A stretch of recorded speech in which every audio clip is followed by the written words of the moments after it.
Hello guys, welcome back to my channel. আবার চলে এসেছি তোমাদের মাঝে একটা নতুন রেসিপি নিয়ে। তো আজ বানাবো মুগ ডালের হালুয়া, যার জন্য আমি নিয়েছি কিছু উপকরণ, সেগুলো আমি বলে দিই। এখানে রয়েছে মুগ ডাল।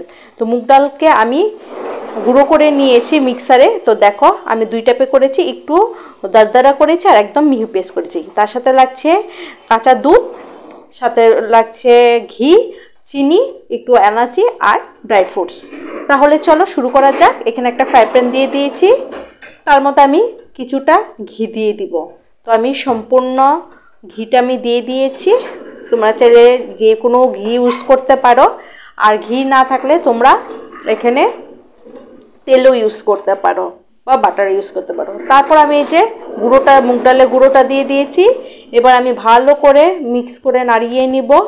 তো দেখতে পাচ্ছ আমি সুন্দর করে, যদি মেল্ট মানে দানাদার না হয়, মানে যেগুলো লামস বলে সেগুলি যদি না হয়, সেভাবে আমি সুন্দর করে একটু ঘিয়ের পরিমাণ বা অয়েল দিলে সাদা অয়েলটা ইউজ করো। তো ওটা যদি একটু বেশি পরিমাণে দিও, তো দেখতে পাচ্ছ একদম সুন্দর করে গুলে গেছে। তো এটা এত তাই মানে মিক্স করতে হবে যত পর্যন্ত না কাঁচা গন্ধটা চলে যায় আর গোল্ডেন না হয়ে যায়। তো দেখো আমি ভালো করে মিক্স করতে করতে করতে করতে প্রায় ঘিটা একটু শুকিয়ে এসছে। তো দেখো এভাবে ভালো করে মিক্স করতেই যাব প্রায় 10-15 মিনিট মতো। লো ফ্লেমে করবে, হাই ফ্লেমে করবে না, নইলে জ্বলে যাওয়ার সম্ভাবনা থাকে। তো একদম লো ফ্লেমে ভালো করে দেখো নাড়িয়ে নাড়িয়ে নাড়িয়ে নিচ্ছি। তো এটা ভালো করে নাড়ানোর পর আমি এরপর একটু দুধ রয়েছে সেটাকে আমি অ্যাড করে নেব। তার আগে তোমরা দেখে নাও, আমি বেশ কিছুক্ষণ নাড়িয়ে নিলাম। একটু ব্রাউন টাইপের হওয়াতে আমি একটু সামান্য পরিমাণে কাঁচা দুধ অ্যাড করে দিলাম। তো কাঁচা দুধ অ্যাড করার পর তোমরা কিন্তু 2 মিনিটও ছাড়বে না, নাহলে লামস হয়ে যেতে পারে। তো এই দেখো সুন্দর করে তোমরা দেখতেই পাচ্ছ মুগ ডালের কালারটা এতটাই চেঞ্জ হয়ে গেছে, একদম গোল্ডেন কালার হয়ে গেছে। তো এবার আমি ভালো করে এখানে নাড়িয়ে টাড়িয়ে এবার এখানে আমি অ্যাড করে দেব কিছু পরিমাণে চিনি।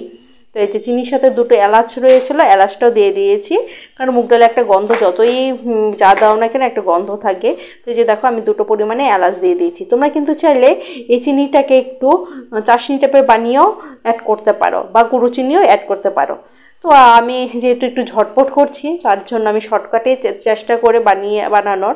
তো আমি দেখো এটাকে ভালো করে নাড়িয়ে নিচ্ছি। যত পর্যন্ত না চিনিটা মেল্ট হয় তত পর্যন্ত কিন্তু তোমরা নাড়িয়ে নেবে। তারপরে দেখো নাড়াতে নাড়াতে প্রায় 5-10 মিনিট পর সুন্দরভাবে মেল্ট হয়ে গেছে, দেখতে পাচ্ছ।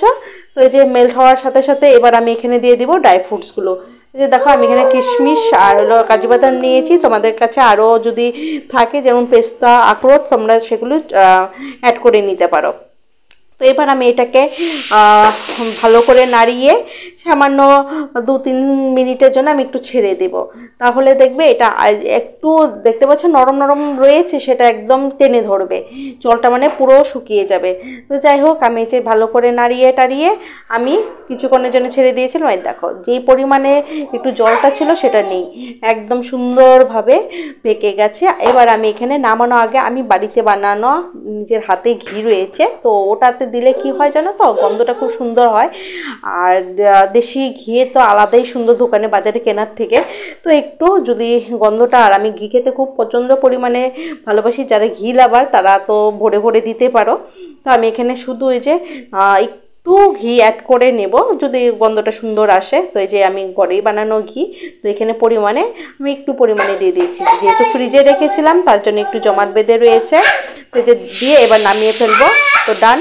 এবারে দেখো আমি সার্ভ করে দিয়েছি একটু কাজু দিয়ে। তো ঘিটা দেখেছো কালারটা কেমন হয়েছে, পুরো যেমন কিশমিশের যে কালারটা থাকে সেম কালার হয়ে গেছে।